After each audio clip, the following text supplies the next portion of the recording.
everyone, welcome to South Asia Today, a show that provides you glimpses of South Asia. I'm your host, Shivangi Mishra. Let's begin with the headlines first.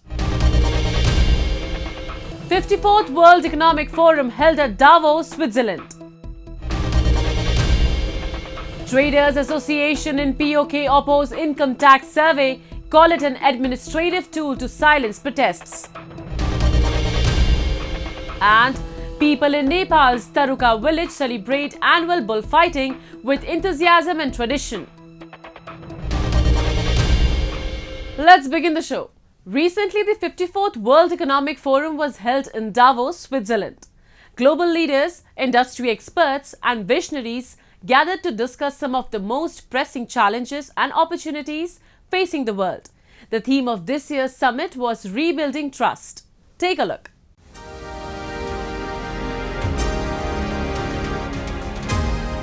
Global investors, business leaders, and government representatives from across the world descended in Davos, Switzerland to attend the 54th World Economic Forum held this week. The summit addressed many challenges faced across the globe, including issues where India has been active on the global stage like trade, climate change, and economic growth. The annual meeting of the World Economic Forum provided space to focus on the fundamental principles driving trust, including transparency, consistency, and accountability. During a panel discussion, the US Secretary of State Antony Blinken mentioned that the India-US conversation always underscores the significance of democracy and human rights, and the relationship between the two countries has reached a new height. He also praised Indian Prime Minister Narendra Modi's leadership.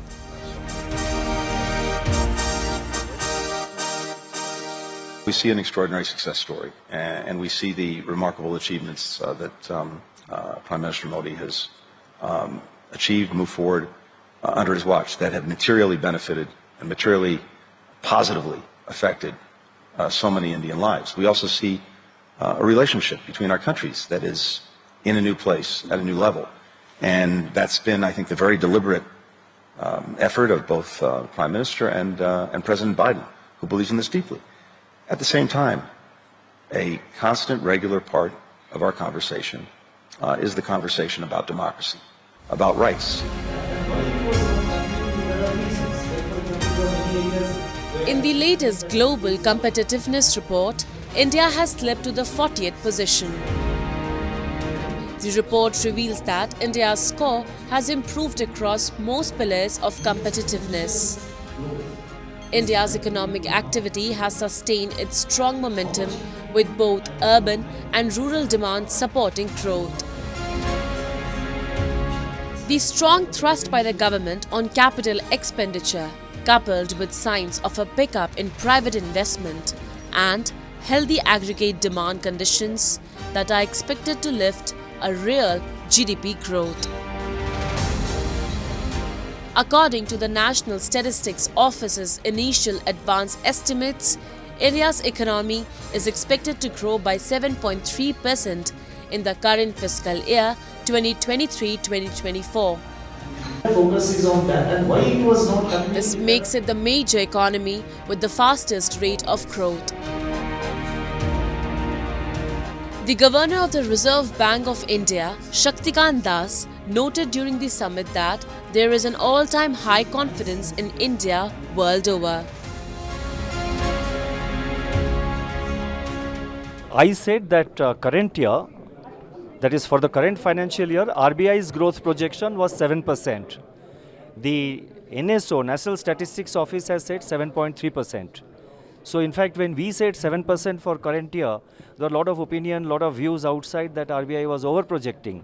But in actuality, the National Statistics Office, which has a lot more data, has said 7.3% for current year. And for next year, that is the financial year 24-25, what I mentioned is that my sense is that India's GDP growth will touch 7%. Meanwhile, India has pledged to achieve 500 gigawatts of non-fossil electricity capacity, generate half of all energy requirements from renewables, and reduce emissions by 1 billion tons by 2030 as part of an ambitious 5-part Panchamrit pledge at COP26 in 2021. The country also aims to reduce the intensity of emissions in its GDP by 45%. Finally, India commits to net zero emissions by 2070. On the sidelines of the World Economic Forum in Davos, Union Minister Hardeep Singh Puri said that he is optimistic about the green hydrogen. When you saw the session, how much energy there is and how much interest there is in green hydrogen. And green hydrogen is the fuel of the future. And I think the world over, the focus is on green hydrogen as the fuel of the future. And I think what is also coming out that India has some inherent advantages because you have a large consuming population, there will be a large demand for energy. And as we transition to greener energy, I think green hydrogen will arrive on our scene sooner than later. The World Economic Forum is an international non-governmental organization for public-private sector collaboration based in Switzerland. The 54th annual meeting welcomed over 100 governments, all major international organizations, 1,000 forum partners, as well as civil society leaders, experts, youth representatives, and social entrepreneurs.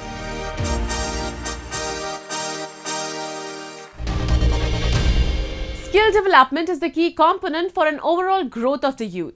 In line with its aim to generate a skilled workforce in the Union Territory, the Government of India organizes many skill development programs and job fairs in the region. Recently, a 5-day workshop on value addition of floricultural crops was organized in Srinagar to train the youth in dry flower technology, floral resin art, floral printing, flower arrangements, and many other job-oriented skills. Take a look.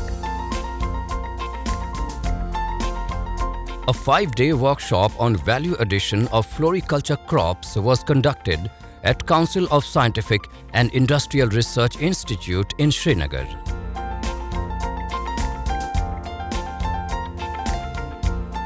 The workshop was conducted under the patronage of professors and trainers from CSIR's Indian Institute of Integrative Medicine. Participants from several women self-help groups, agri-technocrats and youths from Pulwama, Bargam, Srinagar and other districts attended the workshop. यहाँ पे मैं आया हूँ कि इनको बच्चों को सिखाने के लिए फ्लावर बुके कैसे बनाते हैं, फ्लावर अरेंजमेंट कैसे बनाते हैं। तो अभी मैं यहाँ पे सिखा रहा हूँ, तो इनका रुझान बहुत अच्छा है सीखने का, तो अभी देखेंगे। तो कितना रिस्पॉन्स मिला आपको? अच्छा मिला, अभी देखेंगे, क्योंकि देखिए अभी 60 बच्चे हैं, अभी आहिस्ता आहिस्ता गवर्नमेंट भी इसमें दिखा रही है, तवज्जो दिखा रही है, तो आहिस्ता आहिस्ता तवज्जो बढ़ेगी। जब बच्चे भी आएंगे तो इंशाल्लाह यहाँ पे इसकी ग्रोथ ज्यादा हो जाएगी। फार्मर एम्पावरमेंट का ये एक पैन इंडिया मिशन है जिसमें हम कोशिश कर रहे हैं कि हम किसानों की आमदनी को कैसे उसमें इजाफा करें through production of different types of floricultural crops, जिसमें कट फ्लावर्स है, जिसमें लूज फ्लावर्स है, जिसमें ऑर्नामेंटल्स है, और कैसे उन क्रॉप्स की वैल्यू एडिशन हम करें। और चूंकि पूरे मुल्क भर में बहुत ज्यादा जो है हमारी रिक्वायरमेंट और डिमांड रहती है फ्रेश फ्लावर्स की, और उसके साथ साथ जो उसके वैल्यू एडेड प्रोडक्ट्स है, तो उसी सिलसिले में हमने जो यहाँ पे CSIR triple IM branch Srinagar में जो ये 5 डेज का वर्कशॉप का इनाकाद किया, इसका मकसद भी यही है कि हम कैसे फ्रेश फ्लावर्स को वैल्यू एड करें in the form of different products.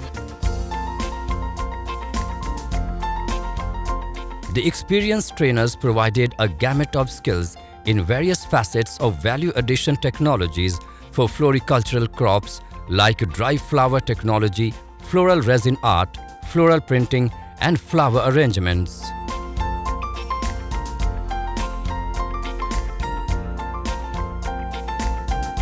With the government's push to the floriculture sector in the Union Territory, more businesses and job opportunities are expected to emerge in the valley.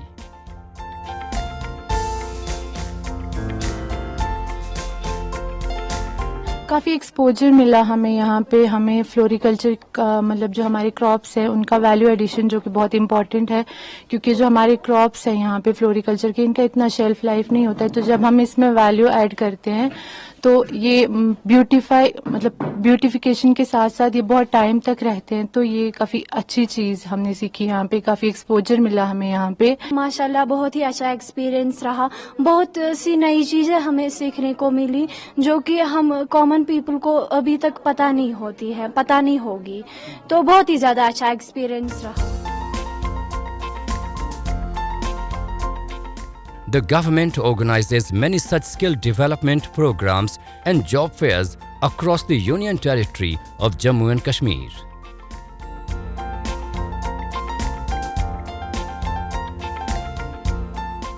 In the last few years, many youths of Kashmir have turned entrepreneurs or gained jobs in diverse sectors after undergoing skill development programs.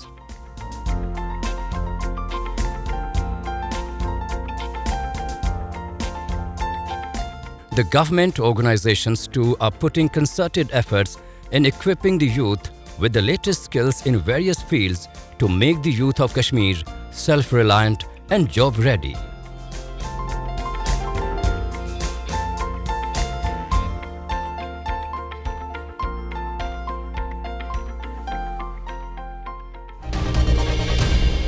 Now we take a look at some happenings in Asia in a segment called Asia Watch.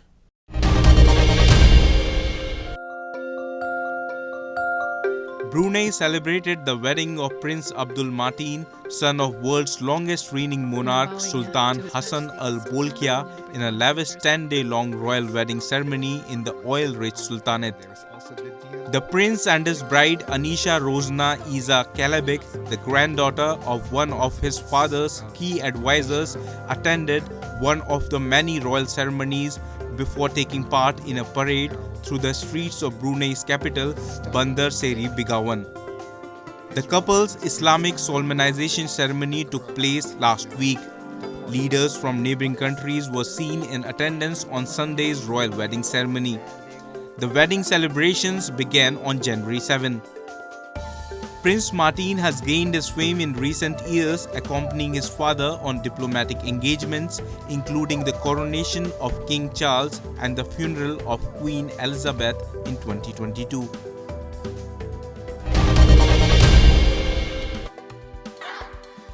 North Korea this week celebrated the state's first Sports Day of 2024 with various sporting events in snowy weather. Young students were seen demonstrating taekwondo and playing various sports games. KCNA footage also showed workers from Pyongyang Dental Hygiene Products Factory playing volleyball. North Korea has marked every second Sunday of every month as National Sports Day since 1992, according to South Korea's Unification Ministry.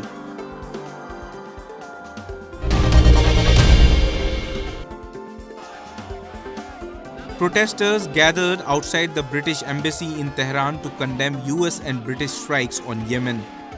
Iranian students and residents burned flags and chanted slogans in support of Palestinians in Gaza. US and British warplanes, ships and submarines launched dozens of airstrikes across Yemen overnight in retaliation against Houthi forces for months of attacks on Red Sea shipping that the Iran-backed fighters cast as a response to war in Gaza. The Houthis, who have controlled most of Yemen for nearly a decade, said 5 fighters had been killed in a total of 73 airstrikes.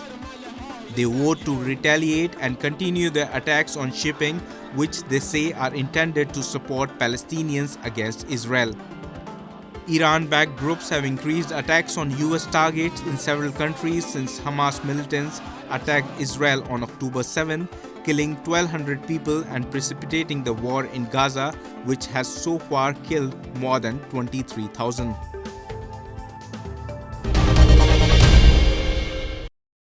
The residents of Pakistan-occupied Kashmir are facing a variety of challenges these days. They are grappling with high inflation, food insecurity, hours of load shedding, and administration's regular exercise of imposing unjustified taxes. protests are happening all across the region against the administration.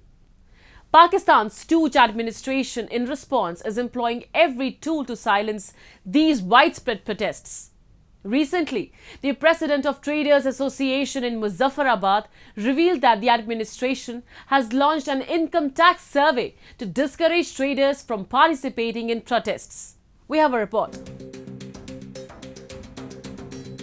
The residents of the illegally occupied territory of POK are under pressure and facing numerous challenges such as high inflation, food insecurity, load shedding, and imposition of unjustified taxes by the administration.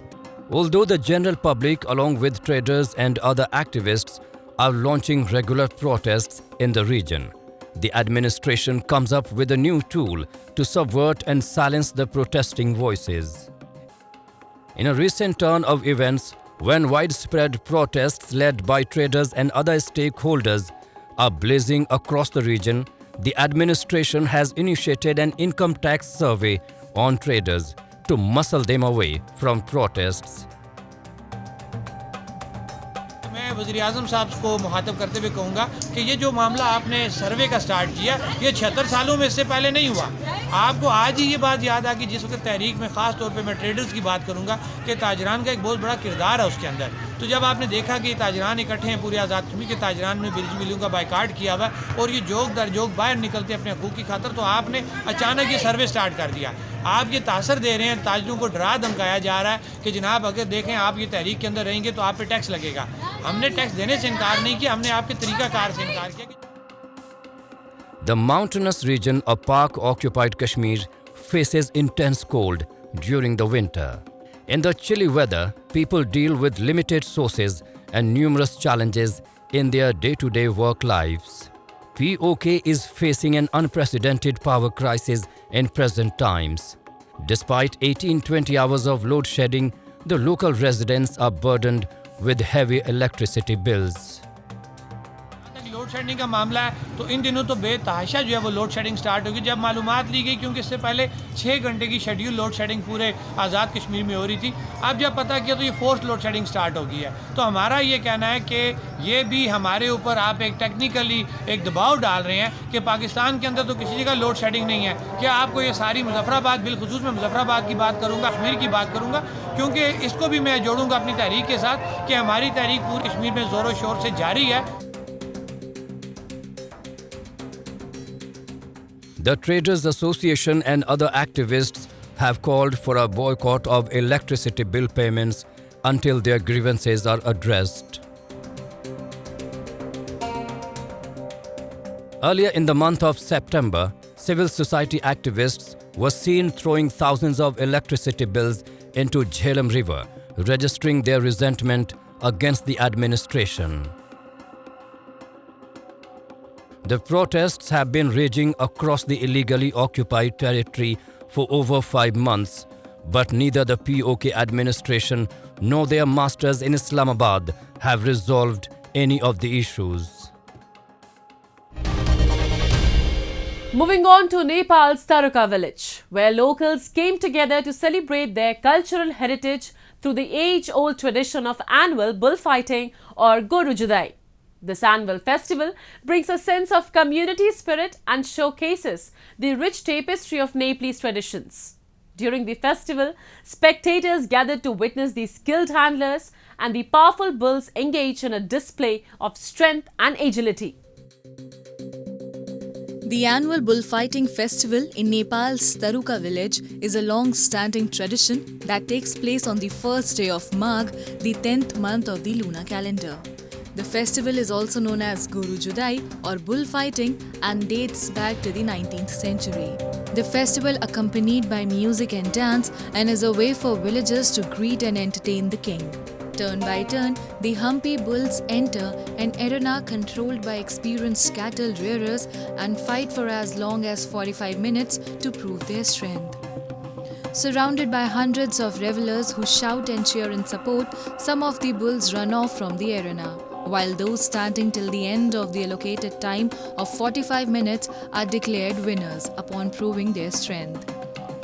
Nepal's Taruka in Nuwakot district, about 90 kilometers from the capital Kathmandu, has been organizing the annual bullfighting or Goru Judai festival with fanfare. This festival, first introduced by the then Prince of Bajhang, J. Prithvi Bahadur Singh, for entertainment purposes during his visit to his maternal uncle's house. Since then, the locals of Taruka village have continued the tradition over the years. गोरुलाई त खान्दिनी भने अब नरिवल खान्दिन्छ चामल मास हैन गोरुलाई खान्दिन त त्यही हो है अनि घाँस खानेलाई घाँस खान्दिनु पर्यो कि त्यसले मात्रै अगाउँदैन अर्थ त के खान्दिन र जुदानी भइसकेपछि 4-5 महिना अगाडिबाट त्यसलाई अलि दाना पानी चाहिँ भनौं न चामल है मासहरू है त्यस्तो अब पोटी कुराहरु चाहिँ त्यतिखेरदेखि सुरु गर्छ 4-5 महिना अगाडिदेखि. During the festival, a total of 17 bulls competed to secure the top position in the competition, thus proving their strength as well as the cash prize. Bull owners feed their bull with various cereals, rice flour, oils and vitamins to increase stamina and tame their pet, making it eligible for fighting. पिठो दिन्छौं अन्न चामल दिन्छौं अनि अन्डा दिन्छौं पेल अनि घाँस भुसा. A large number of people from Nuwakot itself as well as adjoining districts and other parts of Nepal throng the mountainous field of Nuwakot on this day to see this annual event. Since the 19th century, this annual event has not only preserved traditional culture in the Himalayan nation with its vivid cultural diversity, but it has also contributed to the tourism development of the area. It's time for me to wrap up today's episode. We'll be back next week at the same time. This is Shivangi Mishra signing off on behalf of the entire production team of South Asia Today. Goodbye and take care.